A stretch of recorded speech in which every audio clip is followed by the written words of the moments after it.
Praise the lord. ఈ అవకాశం ఇచ్చిన దేవాది దేవునికి ముందుగా వందనాలు తెలియచేసుకుంటున్నాను. క్రిస్మస్ అంటే అందరికీ తెలుసు. నేను ప్రత్యేకంగా చెప్పవలసిన అవసరం ఏమీ లేదు.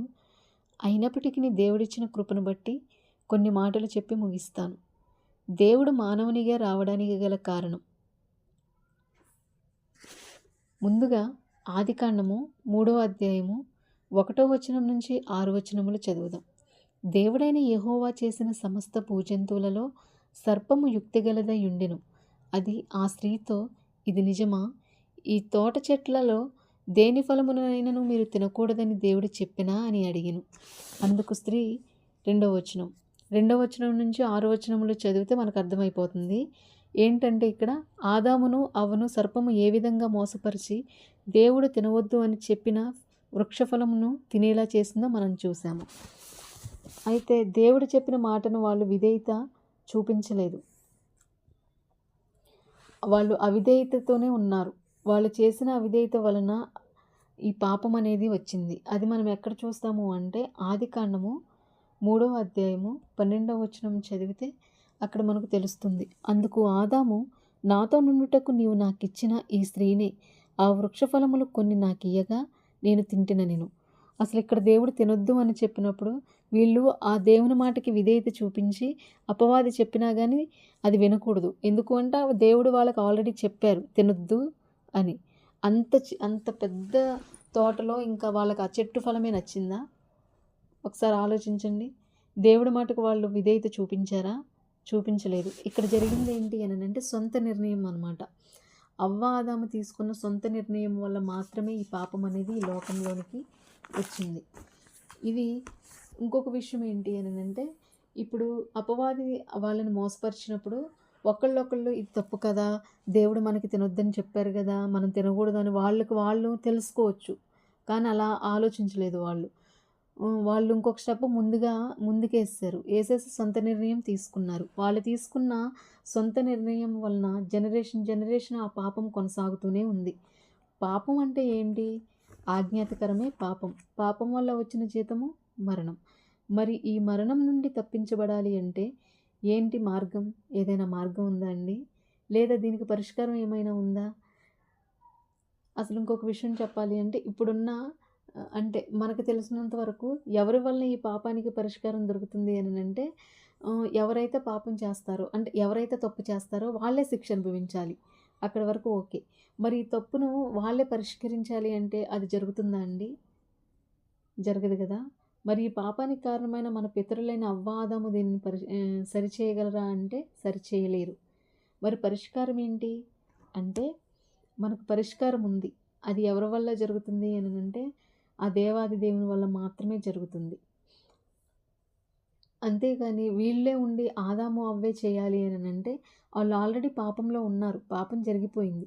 ఈ పాపాన్ని ఎంత పరిశుద్ధపరచాలి అన్నా కానీ ఆల్రెడీ వాళ్ళు పాపంలో ఉన్నారు కాబట్టి పాపంతో పరిశుద్ధపరచలేరు. ఎందుకంటే పాపానికి పాపమే ఉంటుంది కానీ పరిశుద్ధత అనేది రాదు, అక్కడ జరగదు. మరి మనకు ఎవరు కావాలి అంటే దేవుడే కావాలి కదండి. పాపాన్ని పోగొట్టే పరిశుద్ధుడే కావాలి. మరి పాపాన్ని పోగొట్టే పరిశుద్ధుడు ఎక్కడి నుండి వస్తారండి? ఏ ఊర్లన్నా ఉన్నారా? లేకపోతే రాష్ట్రాల్లో ఉన్నారా? లేదా వేరే ఇతర దేశాల్లో ఉన్నారా? లేరు కదా. ఎక్కడున్నారు? పరలోకంలోనే ఉన్నారు.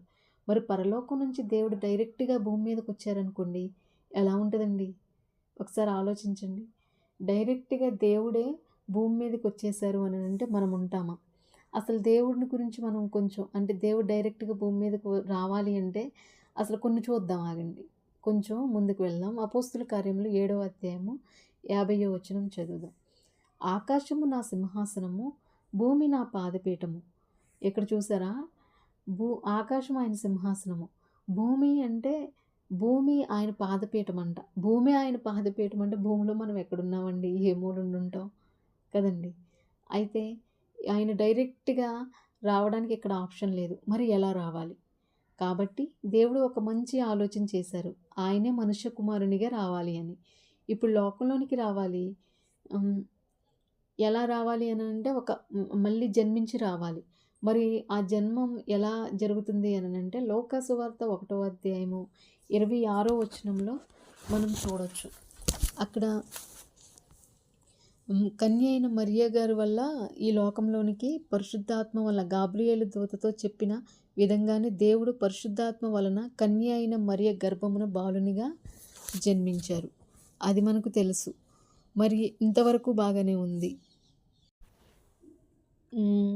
అవ్వ ఆదాము చేసిన అవిధేయత వలనే ఎందుకు దేవుడు ఈ లోకంలోనికి రావాలి అంటే ఎందుకో తెలుసా ప్రియ సహోదరి సహోదరుడా? ఎందుకంటే దేవుడు నిన్ను నన్ను ప్రేమిస్తున్నారు కాబట్టి. ఈ వాక్యం మనకెక్కడ తెలుస్తుంది అంటే యోహాను సువార్త 3వ అధ్యాయము 16వ వచనం చూస్తే ఆయన ఈ లోకానికి ఎందుకు వచ్చనో తెలుస్తుంది. చదువుదాం. యోహాను సువార్త 3వ అధ్యాయం 16వ వచనం. దేవుడు లోకమును ఎంతో ప్రేమించెను. దేవుడు లోకాన్ని ప్రేమించారు. లోకం అంటే ఎవరో కాదు, మనమే. మనల్నే దేవుడు ప్రేమించారు. మనము నశించిపోవుట, పాపంలోనే మరణించడం ఆయనకి ఇష్టం లేదు. ఆయన మనకు నిత్య జీవమును ఇవ్వడానికి ఈ లోకంలోనికి వచ్చారు. దేవునికి మనము పాపంలోనే ఉండడం ఇష్టం లేదు. చీకటి అంటే పాపంలోనే ఉండడమే. కనుక ఆయన ఆ చీకటి నుండి మనల్ని వెలుగులోనికి నడిపించడానికి ఈ లోకంలోనికి వచ్చారు. కేవలం పాపం నుండి విడిపించడానికి మాత్రమే కాదండి. ఆయన ఈ లోకంలోనికి వచ్చి ఆయన జీవించిన 33.5 సంవత్సరములు మనకు మాదిరికరమైన జీవితాన్ని జీవించారు. ఏ విధంగా మనం జీవించాలో నేర్పించారు. ఏ విధంగా ఉండాలో మనకు నేర్పించారు. అది ప్రాక్టికల్గా ఆయన ఈ లోకంలోనికి వచ్చి జీవించి చూపించారు. ఆయన సిలువు మీద తన రక్తాన్ని ప్రోక్షించి ఉచితంగా ఆయన మనలను పాపము నుండి విడిపించారండి. నీతిమంతులుగా చేశారు. మన ఆది తల్లిదండ్రులైన పితరులైన అవ్వ ఆదాము చేసిన పాపము అంటే వాళ్ళు చూపించిన అవిధేయత వలన వచ్చిన పాపాన్ని ఆయన సిలువు మీద తన రక్తంతో మొత్తం ఆయన మరణంతో మొత్తం కడిగేశారు. మనల్ని నీతిమంతులుగా చేశారు. మనం ఇప్పుడు పాపులమైతే కాదు, నీతిమంతులమే. ఇంతవరకు అర్థమైంది కదండి. చిన్న ఎగ్జాంపుల్. ఇప్పుడు మన అమ్మ మనకు కావలసినవన్నీ కూడా చేసి పెడుతుంది. మనకు కావాల్సిన ప్రతిదీ అమ్మకు తెలుస్తుంది. మనం ఏం తింటాం, ఏ టైంలో తింటాం, ఎప్పుడు తింటాం, ఎక్కడ ఉంటాం, అంటే మన మొత్తం కూడా అమ్మకి తెలుసు కదండి. అయితే ఇప్పుడు మనం తెలుసుకోవాల్సింది ఏంటంటే, ఇప్పుడు అమ్మ మనకు ఆకలేస్తుంది అనుకోండి, ఫస్ట్ చక్కగా అన్నం కలిపి పెడుతుంది, ముద్దలు చేసి నోట్లో పెడుతుంది. నెక్స్ట్ ప్రాసెస్ ఏంటండి? తినవలసింది ఎవరు? అమ్మ ఏమైనా తిని మింగితే మనకు ఆకలి తీరుతుందా? కాదు కదా. మనమే నమలాలి, మనమే మింగాలి. సో దేవుడు కూడా అంతే. ఈ లోకానికి వచ్చి మన పితరులైన అవ్వ ఆదాము చేసిన అవిధేయత వలన వచ్చిన పాపాన్ని ఆయన తన సిలువలో కార్చిన రక్తం ద్వారా, ఆయన చిందించిన రక్తంతో మనల్ని పరిశుద్ధులుగా చేశారు. మళ్ళీ ఇప్పుడు మనం తిరిగి పరిశుద్ధులమయ్యాము. ఆయన మనల్ని పాపంలో నుంచి రక్షించారు. మరి ఆ రక్షణ మనం పొందుకుంటున్నామా? ఒకసారి ఆలోచించండి. ఎలా పొందుకోవాలి అంటే, ఇప్పుడు దేవునికి మన హృదయంలో చోటు ఇవ్వాలి. అంటే ఇప్పుడు మన హృదయం చాలా బరువెక్కిపోయి ఉంటుంది నాకు తెలిసి. ఎందుకు అంటే ఎంతోమందికి మన హృదయంలో చోటు ఉంటుంది. కానీ మరి దేవునికి మనం హృదయంలో చోటిస్తున్నామా? మనం ఎప్పుడైతే దేవునికి మన హృదయంలోనికి దేవుణ్ణి ఆహ్వానిస్తామో ఆయన ఈ లోకంలోనికి వచ్చి మనకు ఇచ్చిన రక్షణకు మనం అర్హులం అవుతాము. లేకపోతే ఆయన అంత కష్టపడి వచ్చి, అంటే ఆయన మన కొరకు అంత చేశారు కదండి. ఆయన చేసిన దానికి మనం ఏంటి చేసేది? ఎప్పుడు ఇంకా పాత జీవితమేనా?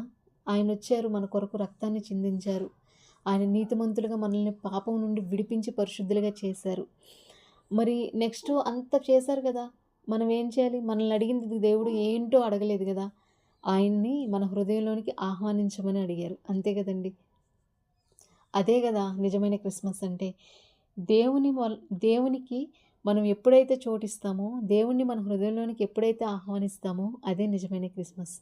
మరి ఇంకా ఎవరైనా మీ హృదయంలో ఉంటే వారందరికీ గుడ్ బై చెప్పేయండి. ఎందుకంటే మన దేవుడు ఎవరో మనకు తెలిసింది. ఆయన మన కొరకు ఈ లోకంలోనికి వచ్చి చేసిన త్యాగము, ఆ శిలువ త్యాగాన్ని మనం చూసాము. మనకు తెలుసు ఆయన మన కొరకు తన ప్రాణాన్నే ఇచ్చేశారు. మనల్ని పాపం నుండి పరిశుద్ధులుగా చేశారు.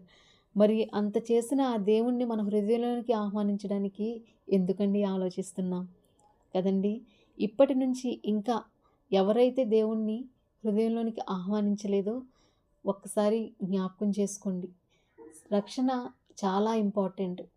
ఎందుకంటే రాబో కాలం అతి సమీపంలోనే ఉంది. దేవుడు వచ్చినప్పుడు మనం సిద్ధపాటు కలిగి లేకపోతే ఆయన చేసిన దానికి, ప్రయాసపడిన దానికి ఫలితమేముండదు.